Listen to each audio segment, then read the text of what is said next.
అండి, మళ్ళీ వచ్చేసింది మీ చందమామ ఇంకొక చందమామ కథతో. ఈరోజు నేను మీకు చెప్పే ఆ చందమామ కథ పేరేంటంటే వల్లభుడు వనదేవత. ఒక ఊళ్ళో వల్లభుడని కట్టెలు కొట్టి జీవించేవాడు ఉండేవాడు.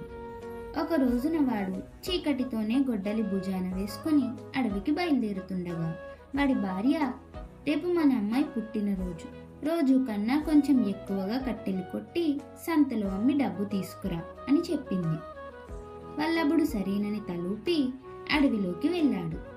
అయితే మధ్యాహ్నం వరకు తిరిగిన వాడికి రోజు దొరికే అన్ని ఎండు కట్టెలు కూడా దొరకలేదు.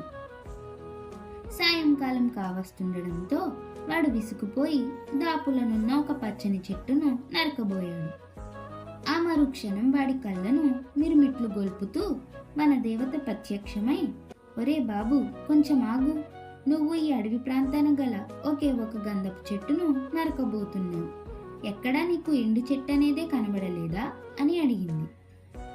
వల్లభుడు తడబడుతూ, ఇప్పటి పరిస్థితిలో నాకు ఏ చెట్టైనా ఒకటే, రేపు మా అమ్మాయి పుట్టినరోజు, బహుమతిగా దానికి చిలక బొమ్మ కావాలట, కట్టెలు కొట్టడం నా వృత్తి, నేనేం చేసేది అన్నాడు. మీ అమ్మాయికి బొమ్మ చిలుక బదులు మాట్లాడే చిలుకనిస్తాను, నువ్వు మాత్రం గంధపు చెట్టును నరకొద్దు అని వనదేవత చప్పట్లు చర్చగానే ఎక్కడి నుంచో ఒక పంచరంగుల రామచిలుక వచ్చి వనదేవత భుజం మీద వాలింది. వనదేవత దానిని ముద్దు పెట్టుకొని వల్లభుడికి ఇచ్చింది. వల్లభుడు చిలుక కేసు చూస్తూ, ఇది మాట్లాడగలదా అని అడిగాడు. వనదేవత చెప్పాక అనుమానపడితే నీ కళ్ళు పేలిపోగలవు అంది చిలుక. అలా దాని మాటలు వింటూ వల్లభుడు సంతోషంగా ఇల్లు చేరాడు.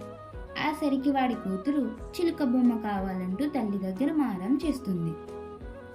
మంచి పిల్లలు అల్లరి చేయరు, నేనొచ్చా కదా, ఇక ఇద్దరం ఒక జట్టుగా ఉందాం, సరేనా అంది వల్లభుడి చేతిలో ఉన్న చిలుక. అలా మాట్లాడిన చిలుకను చూసి వల్లభుడి భార్య, కూతురు ఆశ్చర్యపోయారు. క్షణంలో చిలుక, వల్లభుడి కూతురు నేస్తాలైపోయారు. చిలుక ఆ పిల్లకు ఎన్నో కథలు చెప్పింది. రాత్రి నిద్రపోయే సమయంలో వల్లభుడి కూతురు చిలుకను తన పక్కలోనే పడుకోబెట్టుకునేది. జరిగిందంతా తెలుసుకున్న వల్లభుడి భార్య భర్తతో, వనదేవత పుణ్యమా అని ఇక నీకు కట్టెలు కొట్టే శ్రమ తప్పిపోయింది. ఈ చిలుకను 4 వీధులు కలిసే చోట తీసుకుపో, అక్కడ దానితో మాట్లాడదలిచిన వాళ్ళ దగ్గర నుంచి ఒక వరాహం వసూలు చేయి, కనక వర్షం కురిసినట్టు అవుతుంది అంది. వనదేవత అంతటా ఆవిడ బహుకరించిన చిలుక ద్వారా డబ్బు సంపాదించడం ఇష్టం లేకపోయినా భార్య నోటికి జడిసి వల్లభుడు సరేనన్నాడు. మర్నాడు కూతురు ఏడుస్తున్నా వినక ఆ పిల్లను ఒక గదిలో పెట్టి తలుపు బిగించి చిలుకను వల్లభుడికిచ్చింది వాడి భార్య. క్షణాల్లో మాట్లాడే చిలుక సంగతి ఊరంతా తెలిసిపోయింది. జనం వల్లభుడి చుట్టూ గుంపుగా చేరిపోయారు. అదే సమయంలో వేట నుంచి రాజధానికి తిరిగిపోతున్న తిక్కరాజు అటుగా వచ్చాడు. ఆయన జనం కేసి ఒకసారి చూసి పక్కనున్న భటులతో సంగతేమిటో కనుక్కు రమ్మన్నాడు. వాళ్ళు తిరిగి వచ్చి మాట్లాడే చిలుక సంగతి రాజుకు చెప్పారు.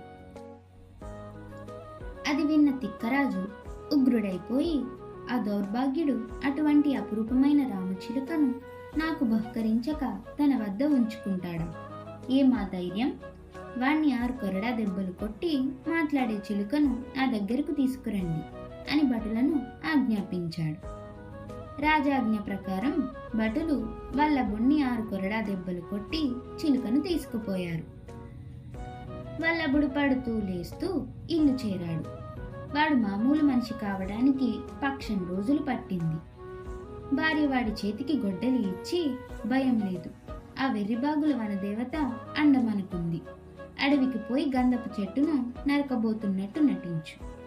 వనదేవత కనబడగానే, ఈ రోజు నా భార్య పుట్టినరోజు, 7 పేటల చంద్రహారం కావాలని చెప్పు అంది. వల్లభుడికి భార్య అంటే భయం. వాడామెకు ఎదురు చెప్పలేక అయిష్టంగా అడవికి పోయి గంధపు చెట్టును నరకబోయాడు. వెంటనే వనదేవత ప్రత్యక్షమయ్యింది. వాడామెకు భార్య చెప్పమన్నట్టే చెప్పాడు. వనదేవత గాలిలో చేయి తిప్పి తలతలలాడే 7 పేటల చంద్రహారం తెప్పించి వల్లభుడికి ఇచ్చింది. వాడు దాన్ని తీసుకుపోయి భార్యకిచ్చాడు. ఆమె పరమానందపడిపోయి దాన్ని మెడలో వేసుకొని పట్టరాని ఉత్సాహంతో చుట్టుపక్కల ఇళ్ల వాళ్ళందరికీ ఒకసారి చూపించి వచ్చింది. ఇది తెలిసిన దొంగ ఒకడు ఆ రాత్రి వల్లభుడి ఇంట ప్రవేశించి వాడి భార్య మెడలోని హారాన్ని తెంచుకుని పారిపోయాడు. మెడకు గాయమవడంతో ఆమె తెల్లవార్లు శోకాలు పెడుతూనే ఉంది. బాగా తెల్లవారేక వల్లభుడి భార్య భర్తతో, ఈ మాట్లాడే చిలుకలు చంద్రహారాలు మనకు అచ్చిరావు. మనం క్షణాల మీద గొప్ప ధనవంతులైపోవాలంటే అందుకు ఒకే మార్గం ఉంది. వనదేవతకు ఈ రోజు నీ పుట్టినరోజని చెప్పు. ఈ రోజు నుంచి ఏదైనా వ్యాపారం ప్రారంభించాలని ఉన్నదని, అందుకు గాను ఒక బస్తాడు బంగారు నాణాలు కావాలని అడుగు. ఆ డబ్బుతో పట్నం పోయి అందమైన మేడ ఒకటి కట్టుకొని ఏదైనా వ్యాపారం చేసుకోవచ్చు. ఈ పూరి గుడిసెలో ఇక నేను ఒక్క క్షణమైనా ఉండలేను అంది. వల్లభుడు అడవికి పోయి ఈసారి కూడా ఆమెకు భార్య చెప్పమన్నట్టే చెప్పాడు. మన దేవత చెట్టుకేసి చేయి ఊపగానే దాని కొమ్మలు కదిలి బంగారు నాణాలు బస్తా ఒకటి కింద పడింది. వల్లభుడు ఆ బస్తాను మోయలేక మోస్తూ ఇంటి దారి పట్టాడు. దారిలో వాడికి రాజుభటులిద్దరు ఎదురుపడ్డారు. వల్లభుడు వాళ్ళని చూసి కాస్త కంగారు పడ్డాడు. అది గమనించిన రాజుభటులు వల్లభుడికేసి అనుమానంగా చూస్తూ, ఒరే, ఆ బస్తాలో ఉన్నదేమిటి అని అడిగారు.